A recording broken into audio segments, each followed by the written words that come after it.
Okay. Well, it looks like we're live. So we got Rick Vintage Oddball Cards as our first guest. So how you doing, Rick? Well, what we're going to do today is talk about autographed baseballs, and Alex has got the technology. Somehow or another, we lost Mike. Yeah, Mike ducked out right as we started. There he is. I did that. That's my bad.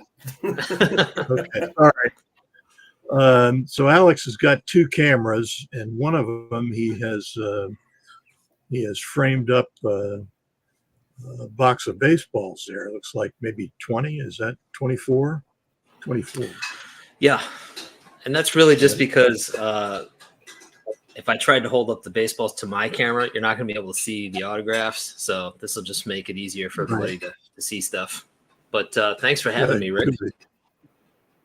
Well, Alex, this is a thrill for me, and Mike, you too. So let's we cheated a little bit, passed around some questions that came up with to kind of frame up the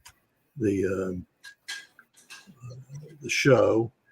And we're going to kind of start out with this. And, the most obvious thing is, Alex, maybe you could tell us a little bit about what got you started collecting autographed baseballs. For sure. So I actually started collecting autographed baseballs before I got into cards. And the thing that got me started actually was Jimmy Rollins' retirement. So I'll show you the baseball. So see if I can get this. Here's the autographed baseball that I got from Jimmy Rollins, and he also inscribed it with the 2007 National League MVP. The thing that got me started was I've been a Phillies fan my whole life. Never saw the Phillies win the World Series. They won the World Series in 1980, the year before I was born, which always just seemed so perfect. And then, my whole childhood never won it. Got into the World Series in 93, but didn't win it. And then in 2008, they won it. And I just was a big fan of that team, loved that team so much, and really, really liked Rollins as a player. And when he retired years later, it was like a moment when I realized passage of time, right? That these players are here for a while and they move on, and gosh, I couldn't believe how long it had been since they had won the series, and now he's retiring, and that era was over. And I didn't know what to do with that feeling, so I just decided I need to get an autographed baseball of Jimmy Rollins. So I got it, and when I got it, it felt like I somehow memorialized that feeling that I had. And then I thought, you know what? I need another autographed baseball. And so here's the next one I got. Here's Mike Schmidt.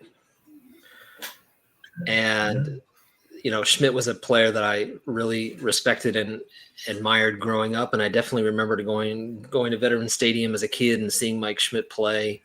That was the reason you went to see the Phillies in the 80s, was to see Mike Schmidt. You certainly didn't go see the Phillies because they were going to lose, but you got to see Schmidt play.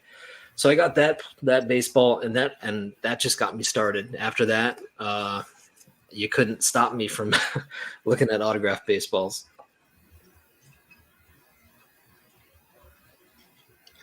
Well, Mike, why don't you fill us in on how you got your journey started? Well, as far as the autographed baseballs, it was actually kind of an accident. I've told the story a couple of times that a friend of mine that I played ball with and worked with convinced me to go to a card show at a mall. And I had just started getting kind of back into cards. It was in my late 20s. And I had never had any autographed baseballs before. I used to collect autographs on like scorecards and, yearbooks and stuff at Dodger Stadium in the early 70s. So I really hadn't anticipated getting any autographs or an autographed baseball or anything when I went. But Duke Snider was there, and autographs were really cheap. I want to say they were about $7. They're probably about the price of a regular baseball also. And so, not anticipating getting anything, I didn't know what to have him sign because I was watching him talk to everybody, and he seemed like a really nice guy. So my buddy was getting a baseball and a picture. So I thought, oh, okay, I'll just do the same thing. And he also had a nice Hall of Fame yearbook or Hall of Fame book that I ended up going and getting also since we were at the mall and getting that signed as well. But at that point, I thought, well, now every time I get something, I'm going to get all three of this, a ball, a picture, and the book signed. But that gets kind of, after a while, that got kind of pricey. And so the picture kind of went to the wayside. And then I just started getting balls. Every time I got somebody, I got them on a ball. And then my Hall of Fame book. And it started growing quite quickly since they had a lot of shows out in California at the time, as they did all over the country in the 80s and early 90s, mid 90s. But it hasn't grown so much lately because they just don't have the shows. And when they do have the shows, they don't have the autograph guests as much. At least around here, they don't. So that got me started, and I've enjoyed it a lot. Good. Well, the other thing is that, and Alex, you'll see it at the National, the price of autograph tickets has gone through the roof. I mean, it's like buying a decent card, Right. And what you end up with is, somebody's name on a baseball or a card or something else. And I just can't, I can't justify spending the money on at least not at the National anyway. So, well, I mean, this is another obvious question, but Alex, roughly how many baseballs do you have in your collection? Yeah, Rick, this is the second time you've asked me that question, and I'm still not sure. I think it's around, I want to say around 75, give or take. Okay. That's roughly probably where I am. How about you, Mike? I've got about 125. Yeah. Most of them Hall of Famers, not all of them. Some of them Oakland A's from the 70s.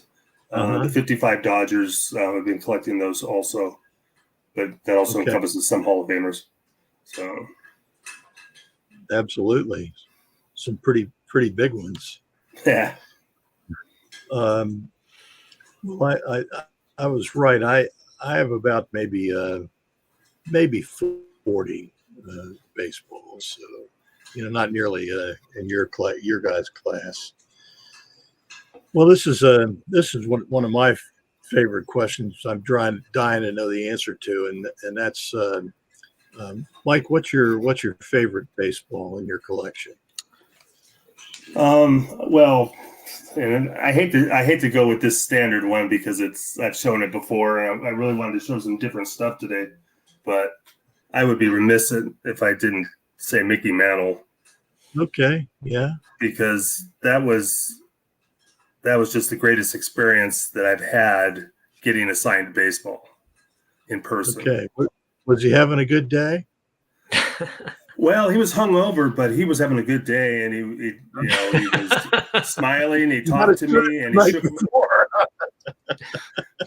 my whatever you call it thing for my channel here. It's got me shaking his hand, and he's smiling. And, I think I still have the smile on my face from back then. That was like 30-some years ago. So, yeah, same here. Alex, how about you?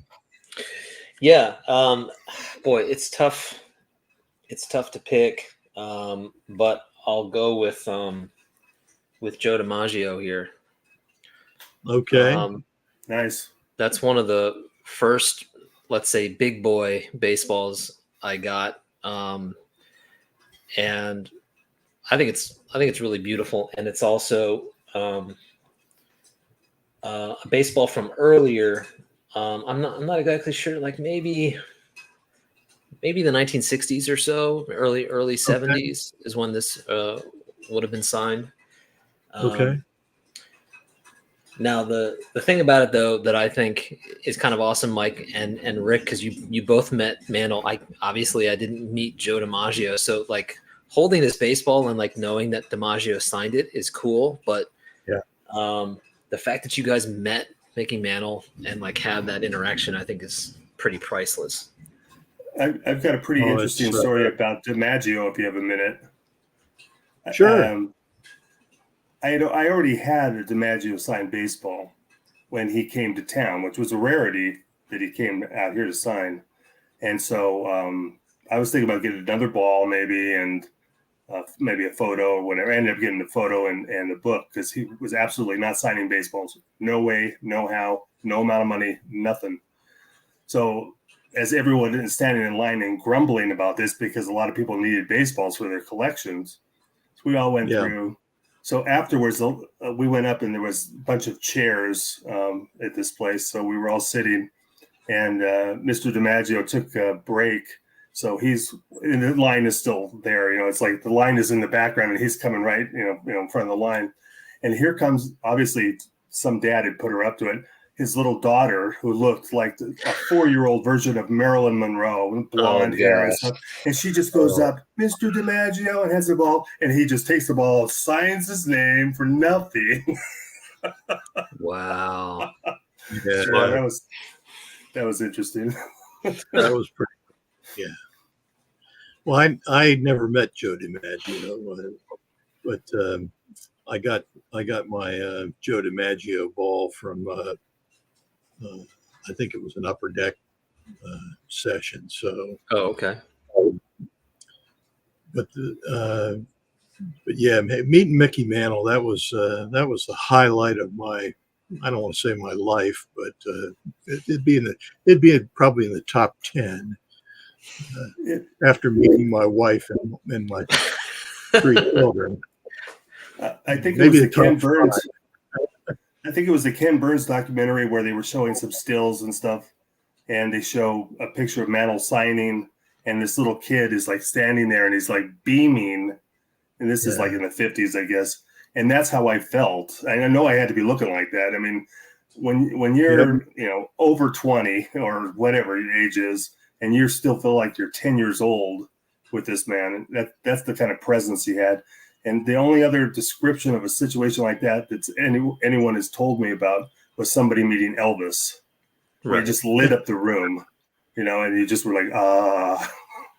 Yeah, well, I like Elvis, but not nearly as much as Mickey Mantle. Yeah, right. So let's see. We talked about.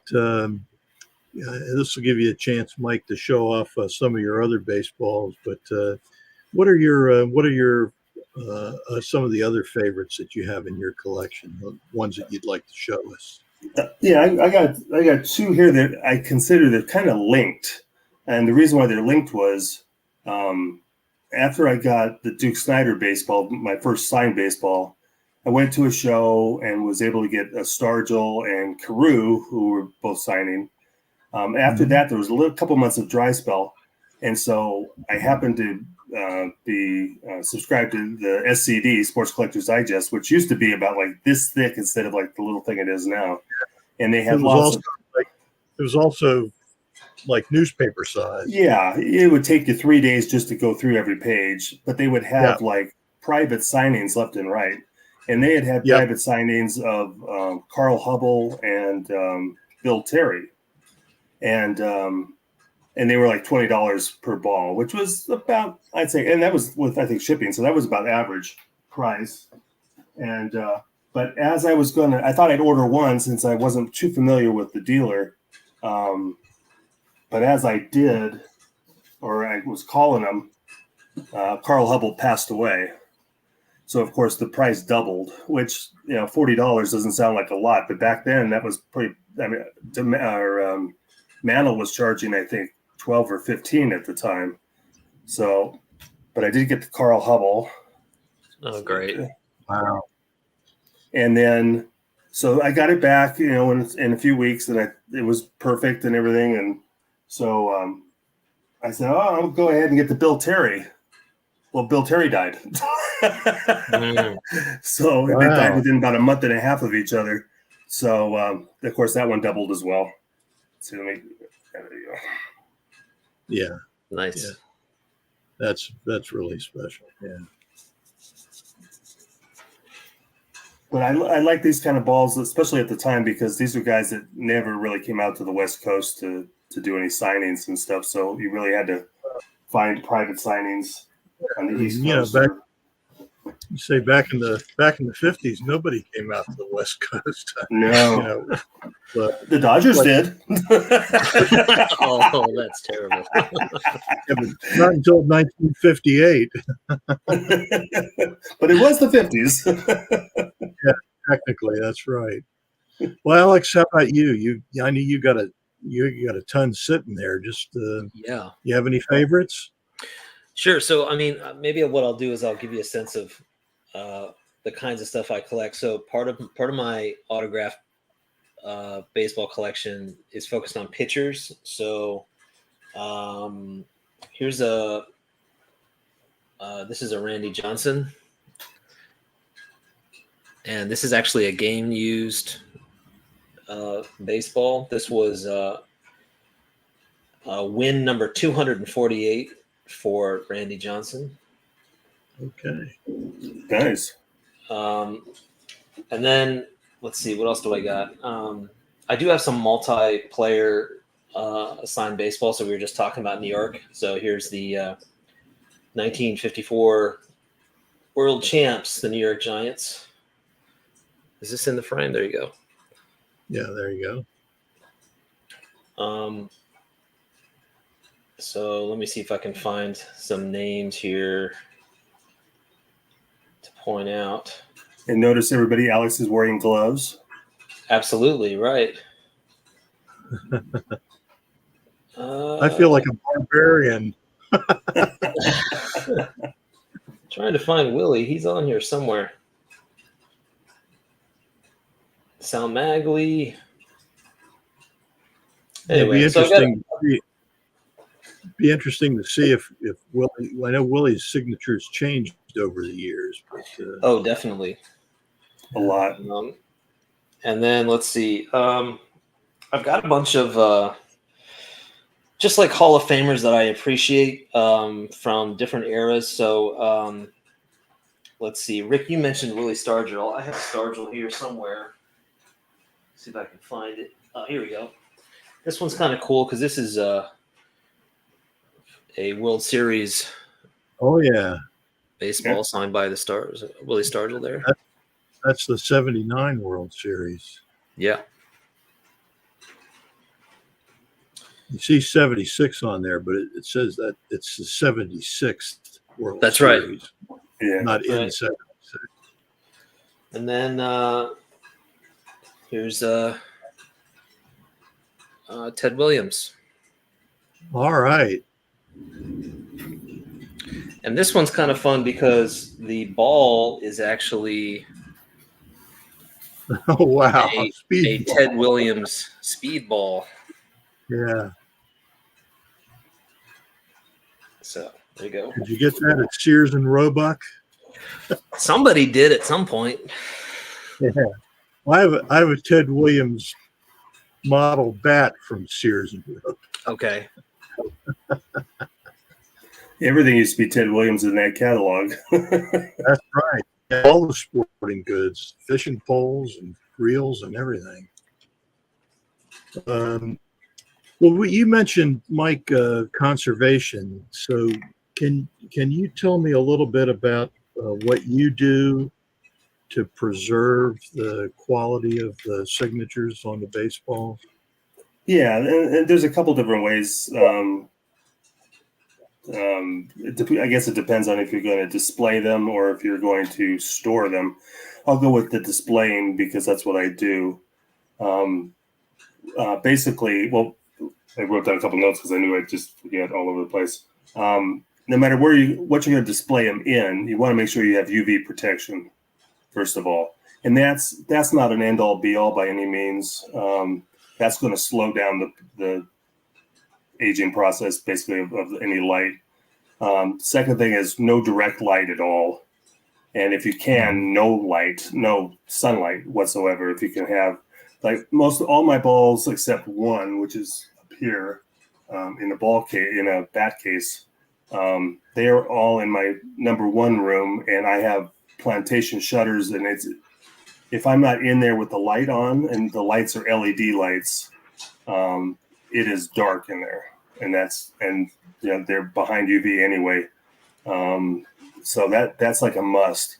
Second of all, if you can get by with never touching them at all, then you're probably good. But realistically, you're going to take them out.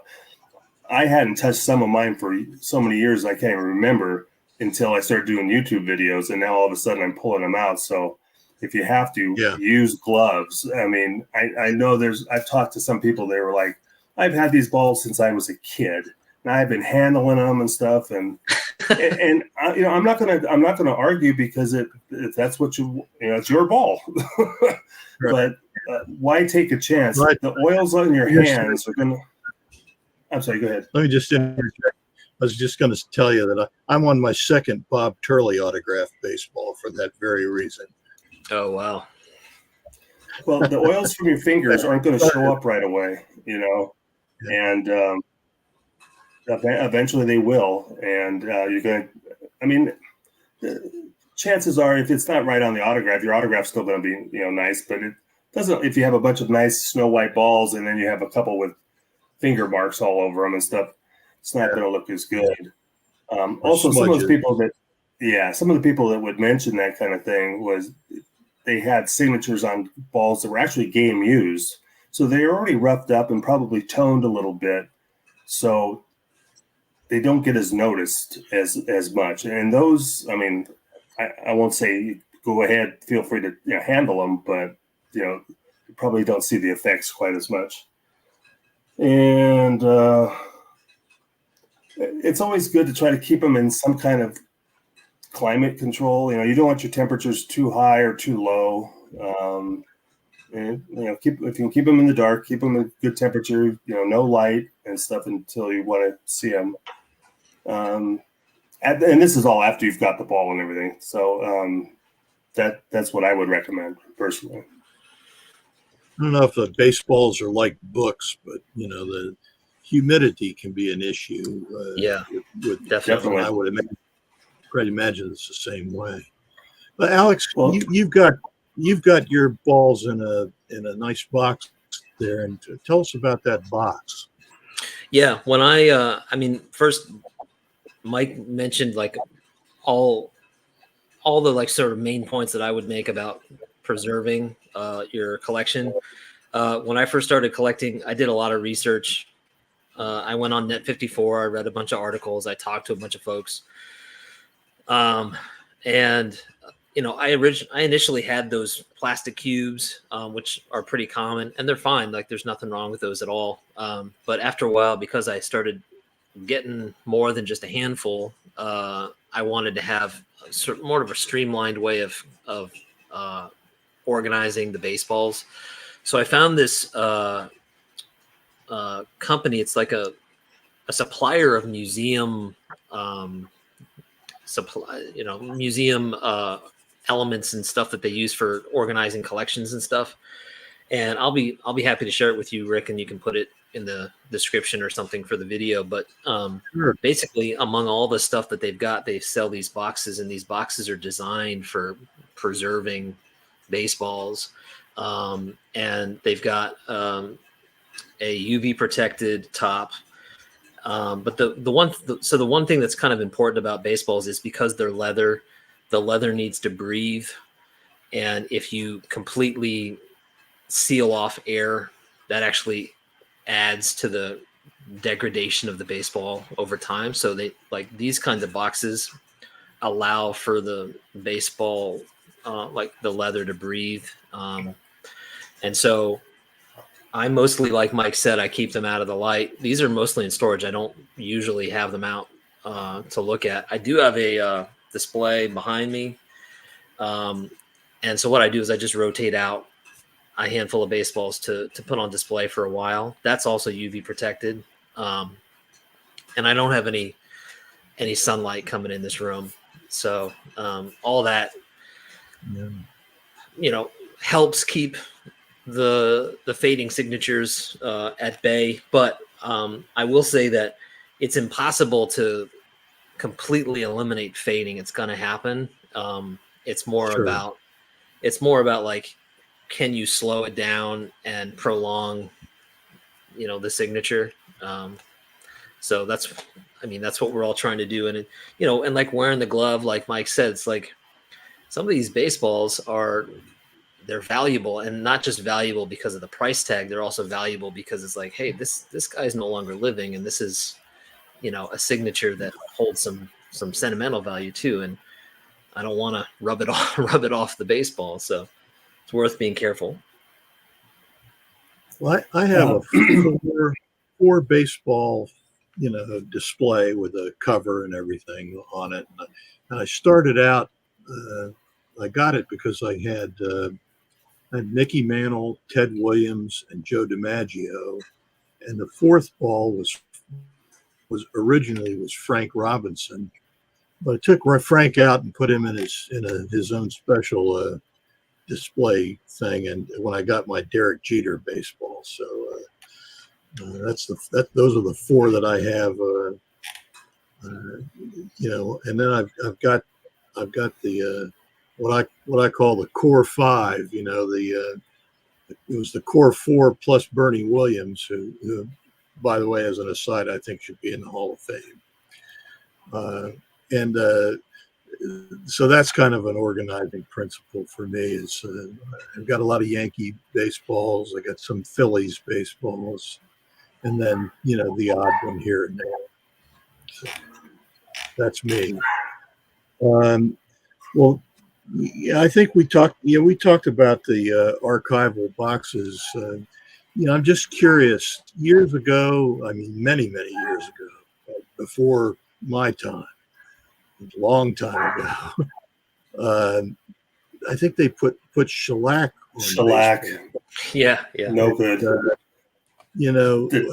Two bad things about shellac. You don't see that anymore. No, shellac yellows for one. Two, It gets brittle, so you have cracking, and then as it would break off, it would take part of the autographs with it. Yep. And so I understand what they're. To me, it's the same thing as the people that put like Scotch tape over an autograph on a card or something. Just drives me nuts, and especially on an autograph that you can't find anywhere else. But, for sure. That's for sure. Hey, Rick, our handsome friend Mike Petty brought up a good point over in the chat. No matter what you do, I mean, we were just talking about what we do when, how to preserve it at home.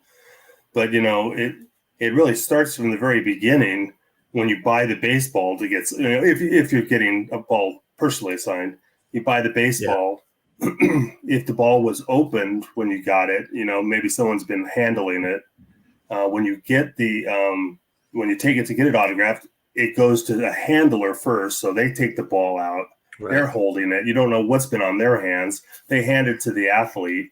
The athlete holds it. One time, my friend had a ball. He had multiple signatures. He was quite proud of it. He had Reggie Jackson sign it. Reggie was eating a tuna fish sandwich at the time. You can imagine that things like this happen. But what Mike Petty brought up was that even if you're just the most careful with what you're doing, and you're holding the ball with gloves, and you're only one person holds it, and they sign it with a good pen, because that's very important too. Different inks, black inks don't hold as good. They tend to fade better. Nice blue, like Bic medium point, is usually the go-to pen for autograph people. But balls themselves, different balls from different eras, different years, with different commissioners on them, some would just tone on their own. Right. Or they didn't need much help. And as Mike brought up, that some of them were made in Haiti, where they were using bad water in the process. And it wouldn't necessarily show up until after you had the nice autograph and everything looked great, and few years later, you've got this toned ball, and no matter what you did about it, it's a honestly, if I had to go back and do it all over again, start from scratch, I may not collect autographed baseballs because because you just never know. It's not the most stable of mediums. Right. No, but it is. they're beautiful and they're nice to have. And, why wouldn't you want a baseball if you're collecting, baseball autographs? But especially the price these days of athletes signing, would you want Derek Jeter to sign for $600 and then in 5 years you can't read it, or it's all toned over and looks ugly? I mean, Absolutely. Yeah. Mike brought up a point I was thinking about, and that's he mentioned Bill White baseballs. They used to be American League balls and National League balls, and they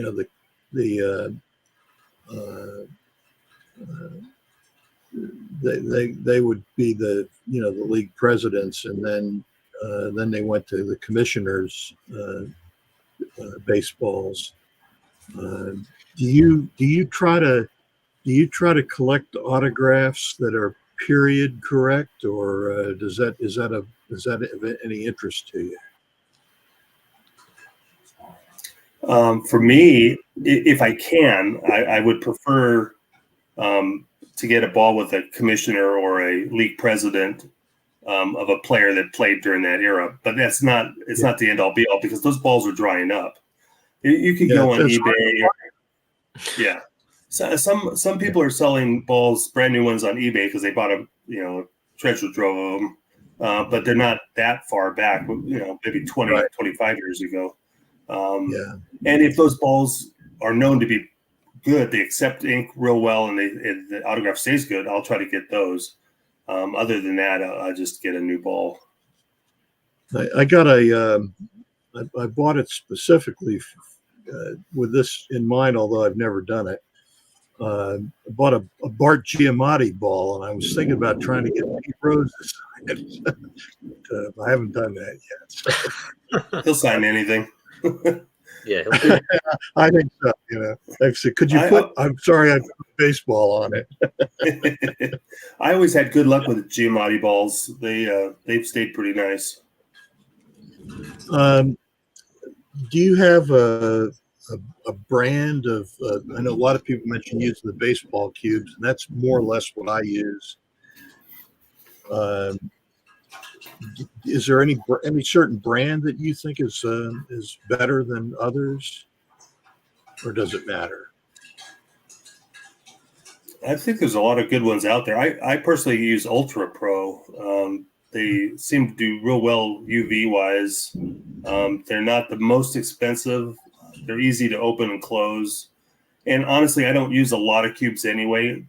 Most of my balls are either I have 2 40-ball displays, and then I have 6 12-ball displays. Those are all, except for the Dodgers, those are all empty. But as soon as those are filled, then I'm done collecting balls. And then on certain displays that I have, I'll put a cube if there's a player that's associated with that display. Alex, do you use any certain cubes, or just whatever's available?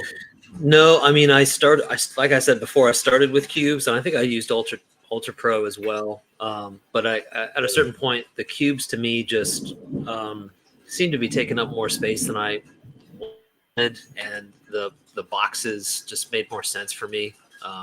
Okay. And but yeah, I think Ultra Pro is a good way to go. I think I know what the answer to this is going to be, but I'm just going to ask it the way it's presented anyway, and that's do you try to display all the balls? Alex, you mentioned rotating some, and do you try to display them all, or as many as you can, or is there a limit to the number you can display and the others have to be stored? Yeah, I mean, where I am is like space is limited, but I do pretty much always have my favorite baseballs displayed, like the bigger names. I have a single line Willie Mays. I've got Stan the Man. I've got Mickey Mantle, Joe DiMaggio. Those bigger ones I always have on display. A lot of my team signed baseballs, I have like 4 or 5 team signed baseballs. Those are on display.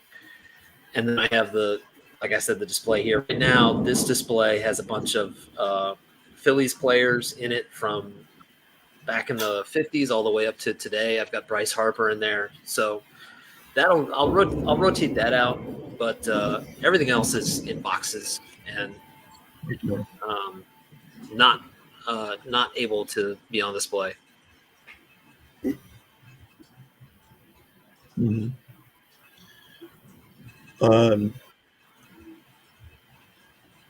Let me go to another question here. I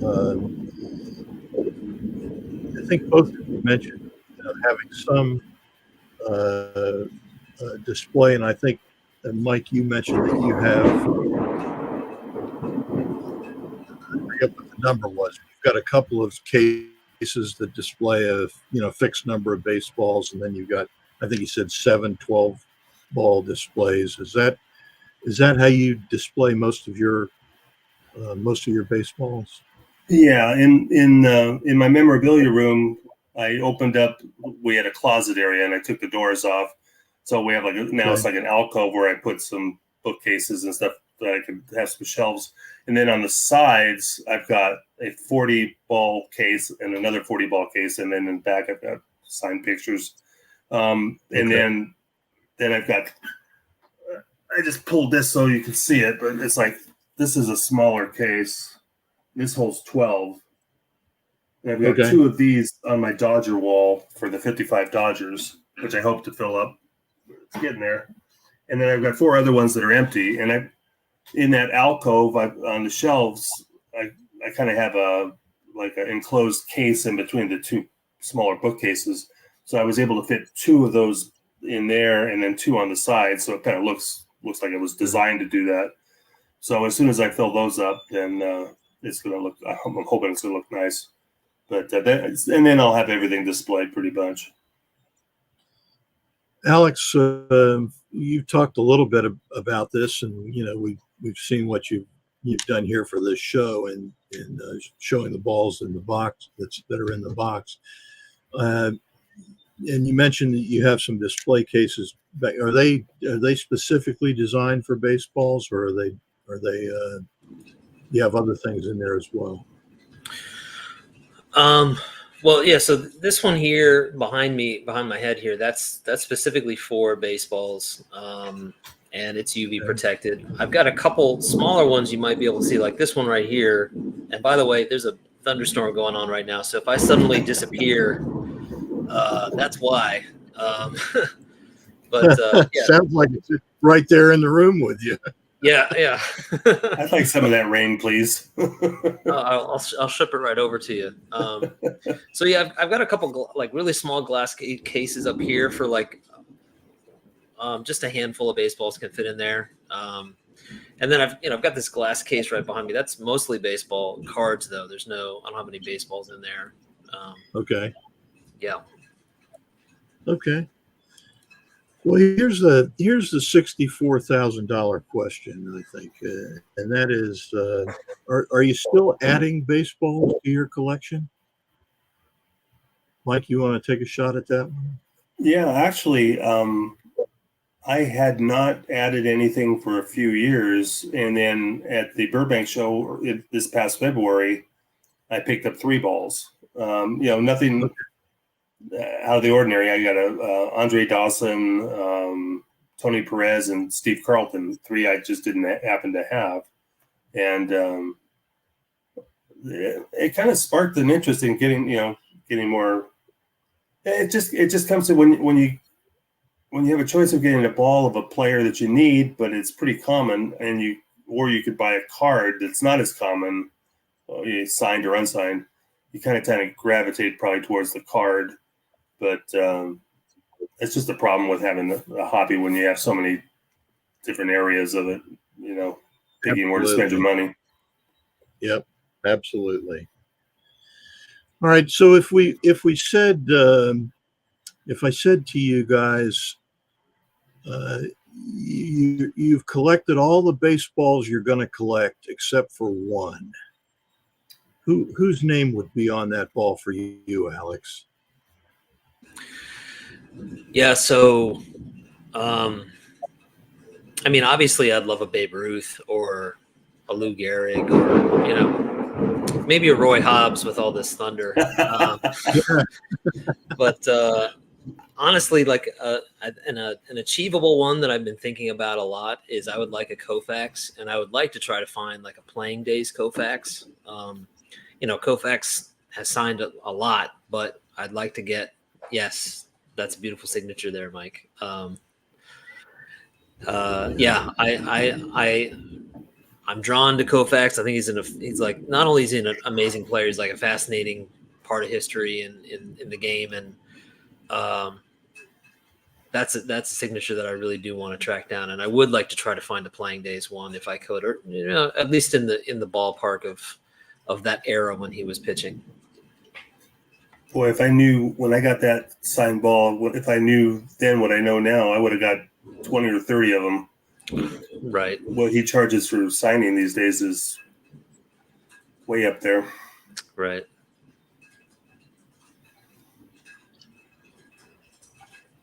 Yeah, I'm not. I'm not sure that I really disagree with you, Alex. If I could only have one more, I think it would be Babe Ruth. And I don't know how you would get one that that was already authenticated, because Ruth baseballs go for a ton.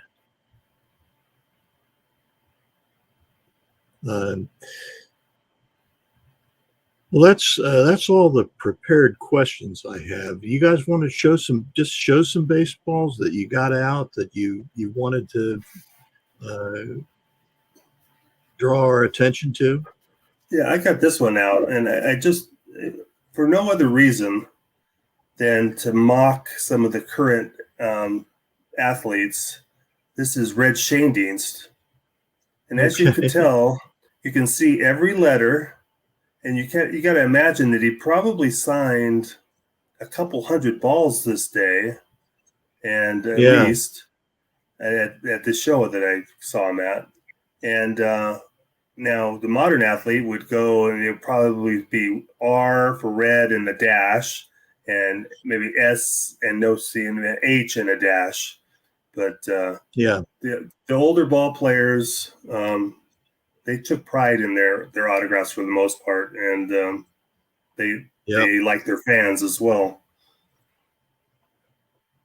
I mean, I think I can read Stan Musial's name on one of the baseballs that you've got there, Alex, and that's inside the box. Yeah, that's it. You're absolutely right. Of course, Mickey Mantle's a great example of that. It's distinctive, but it's all legible. And he could do it drunk. Yeah. He signed enough of them. I think you could probably say he could probably do it in his sleep. Yeah, that's a fact. Well, keep them coming. Here's a more modern one with some stocky signatures, since we were just talking about it. Greg Maddux, Tom Glavine, and John Smoltz. Nice. Yeah. No, I think Smoltz has a pretty nice autograph. I like his autograph. Yeah, these other two guys could work on theirs a little bit.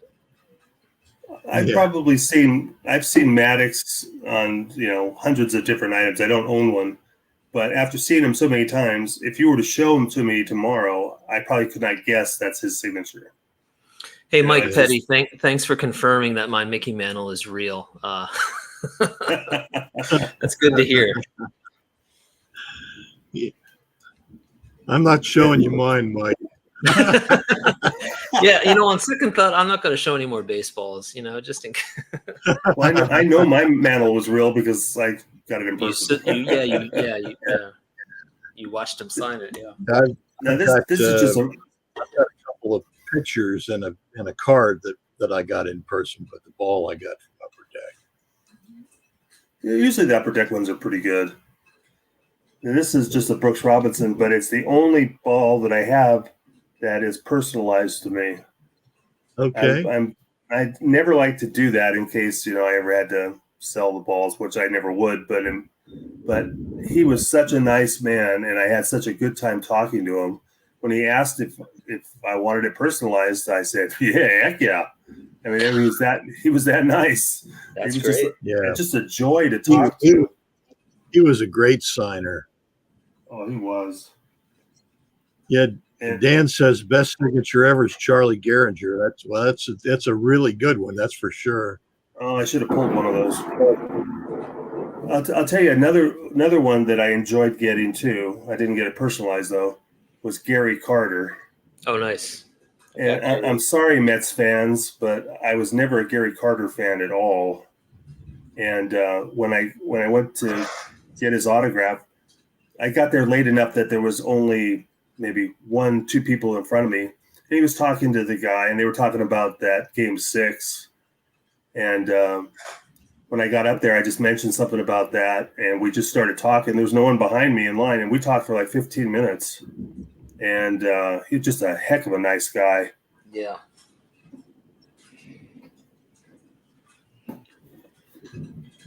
Here's Cal Ripken with the consecutive games inscription. Mm-hmm. Not hard to come by, but I just had to have it. It's like such a important thing. Yeah, he's one of the ones that I have too. How about Johnny Bench? Okay. The story behind this one is kind of funny. I went with a buddy, and his wife went with us, and she was making too much of a deal about how much she liked Johnny Bench. So, so we looked at each other, and so one of us said something to the effect that, well, he's gay, right? And she was just shocked that he was gay, but no matter. She wanted to have a picture taken with him. So they take the picture. She goes behind where he's sitting doing autographs, and she comes back and she says, "I thought you said he was gay." And I said, "Yeah." And he said, "Well, he grabbed my ass." So we had to confess. Wow. When Hall of Famers do you guys just you don't have to show it, but just raise your hand if you have a Bob Feller autographed baseball. Let's hold it up. You have one. Do you have one out? Yeah. I mean, does not everybody in America have a Bob Feller autographed baseball? Yeah. For one of the greatest pitchers of all time, he signed anything and everything in abundance. But the funny thing is now, if you go back and you want to find a Bob Feller signed card or something specific, and you can't find one, it's like you just would, because the longer the time between him passing away and now, it's like you just realize how great he really was. But you just took him for granted. Well, yeah, I did. Anyways, a lot of people did. Because like you're right, he signed. He was everywhere. He signed, so it was just like, I don't know, like Bobby Dorr, or just you had a few handful of that were at every show. Absolutely. Yeah. Here's a Roy Halladay. Oh, Okay. Nice. Perfect game inscription. Okay. And boy, I was glad I got this before he passed away. Yeah. Really tragic story. I got him on a magazine, but I'd love to have him on a ball. And I don't know if you can see, this is one of the few that are really light, but it didn't. It has not gotten any lighter over the years. It's Cool Papa Bell. Oh, wow. Nice. And that's I what I'm know talking something about. else. It's the type of pen, This was not this is probably a ballpoint pen. Sure. Do you, Mike, do you collect any like team signed balls? Or? No, I haven't. You single signatures for the most part. Yeah, if I was going to, it would be the '55 Dodgers and Yes. one of the championship A's teams from the '70s. I would probably do that. But in general, How about, I'm sorry. Go ahead. that's I had a 71, like you did, a 71 Pirates reunion ball and a bat. I kept the bat and gave the ball to my friend for his birthday, and then he lost that in a recent fire. But No. I've got a couple team bats, but really no balls. How about you, Alex? Yeah, I mean, I showed the 54 Giants before. Yeah. I have that's my oldest and probably most impressive vintage one. This is a 2008 World Series Phillies baseball, of course, which actually took me a while to find for some reason. I also have a 1980 Phillies team signed baseball. Here is the was it 2001, 2002 Oakland A's, which was the team that the film Moneyball and the book Moneyball was based on. Yeah, I think team signed baseballs are really fun. If you like, whether it's your favorite team or just an important team to go after, like Mike mentioned the 55 Dodgers, that'd be incredible. They can be extremely pricey. And of course there's all sorts of other stuff you have to figure out, like, clubhouse signatures. Did the guy actually sign it, or did somebody sign it for him? But honestly, one of the things I enjoy doing, so I'm sure a lot of you guys know Brian B. Roth 6. Brian and actually a number of other people over the years have reached out to me like, hey, I found this ball at a yard sale or at a estate sale, and you'll be able to recognize one or two signatures, but they don't know who else is on the ball, and they don't know what year it's from. So it's actually kind of fun, like trying to figure out who all the players are based on the signatures and trying to decipher their autograph, and then trying to figure out, like, I'm just opening up Baseball Reference online and trying to figure out, okay, when were all these guys on the same team? Yeah. It's a lot of fun.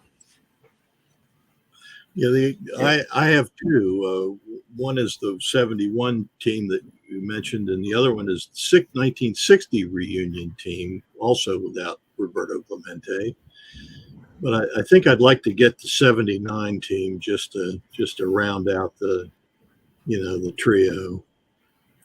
Yeah, I'd like to get the signed bat for the 79. That would be my trio. Let me show this one real quick. This is a Buck Leonard ball. This is for Mike Petty, since he said in the chat that his dog ate his Buck Leonard ball. Nice. This one is guaranteed to be canine teeth free. Well, I have two dogs that are just waiting. I don't often brag about my athletic prowess, but when I was in the Cub Scouts, the local bowling alley was owned by Bob Turley, and I won a tournament with a score of one. It's just one round, because we're just Cub Scouts.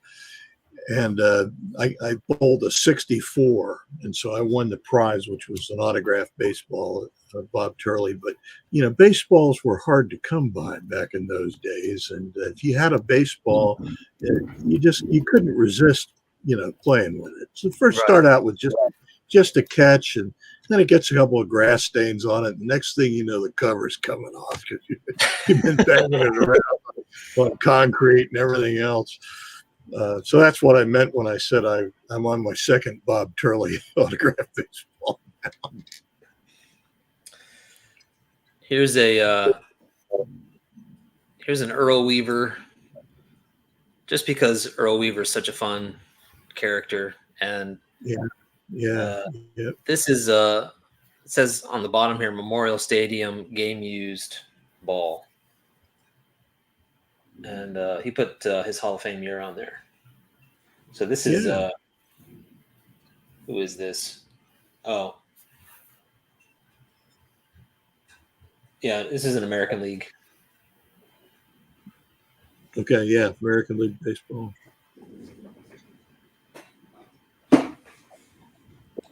You guys did either one of you have a Yogi Berra? Oh yeah. I don't. Yeah. Here's Awesome. Lefty Gomez to go with your hat. All right. Absolutely. Nice hat. Nice. That's a nice ball. Okay, so now I have to tell this to you both and everybody else here. I'm not kidding. I had a dream like 3 or 4 nights ago. I was at a baseball game. It was Phillies and the Angels, which is kind of random. And I was like on the third baseline, and somebody, like one of the players, like tossed a baseball into the stands, and I got it. And it's all beat up, and I'm looking at it, and I'm thinking like, this is just, they were tossing, playing catch or whatever. And then I start looking at it, and it's covered in autographs. And the only autograph that I distinctly remember this in the dream, the only autograph that I picked out was Lefty Gomez. And it's like, Lefty Gomez? Like, what the hell? And then I woke up. Oh, my gosh. Maybe I need to get a Lefty Gomez autograph. There you go. Now. Well, I'll tell a story. I mean, it doesn't involve an autographed baseball, but have you ever had a dream in which a celebrity appears? It could be, any kind of a celebrity. Well, I've had a couple, but the first one I ever had, and is completely inexplicable. The celebrity was Dick Groat. Okay. And yeah.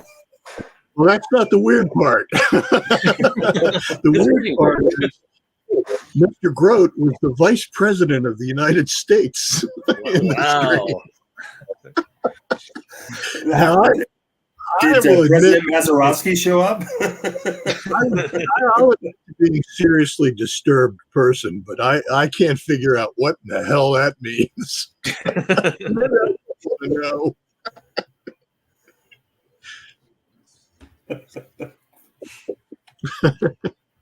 That's great. Well, fellas, we've had I don't know about you, but I've had a wonderful time here. I hope you guys have too. And seeing all of your baseballs and listening to your stories about how you got them, and I mean, it's been a thrill. So I really thank you both tremendously, and everybody in the chat too, especially Mike Petty. We haven't had a chance really to talk about all the things that you mentioned, but one of them you mentioned about Roy Campanella, and after the accident, Roy had I know a little bit about this because we had a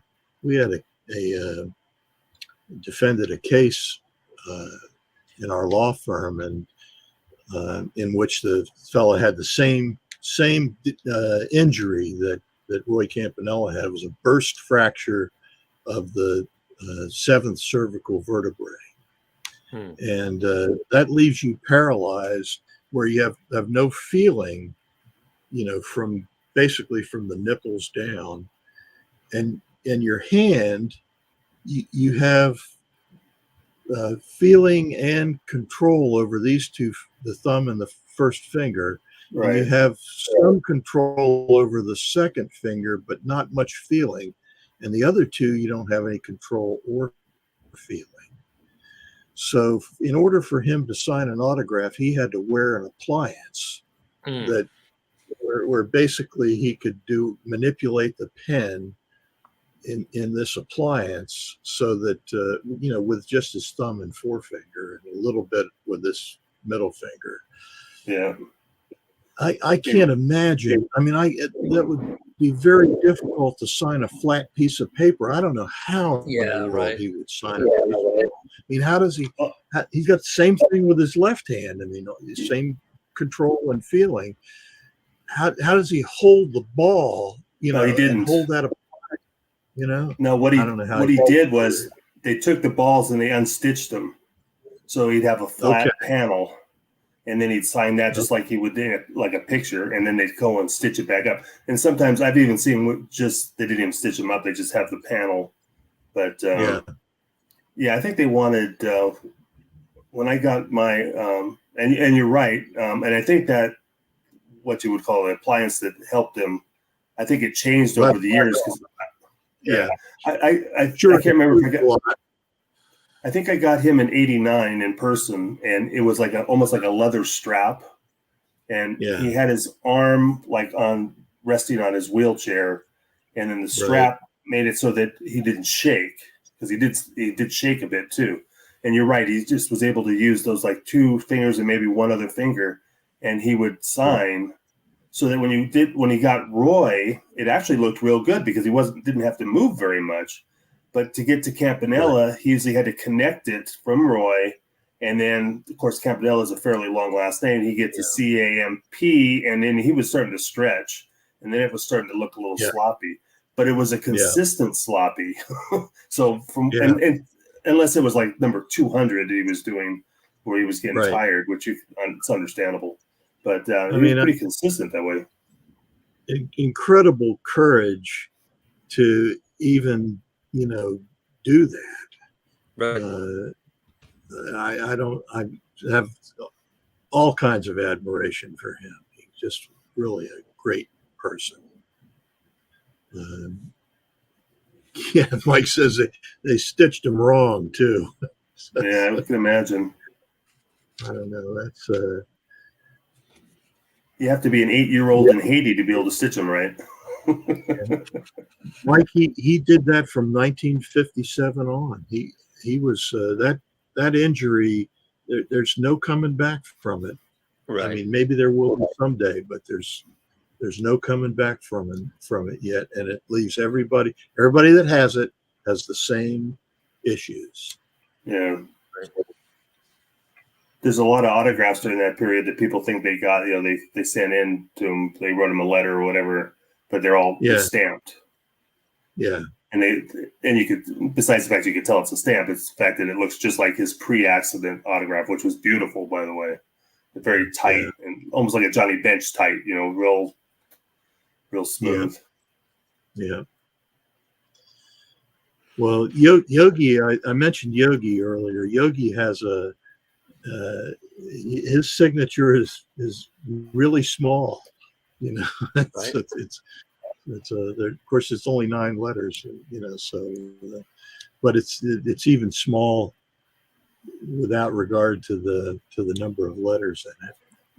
And Brooks Robinson on the other, I'm surprised he didn't sign all the way around the baseball and connect up the N and the B on the other side.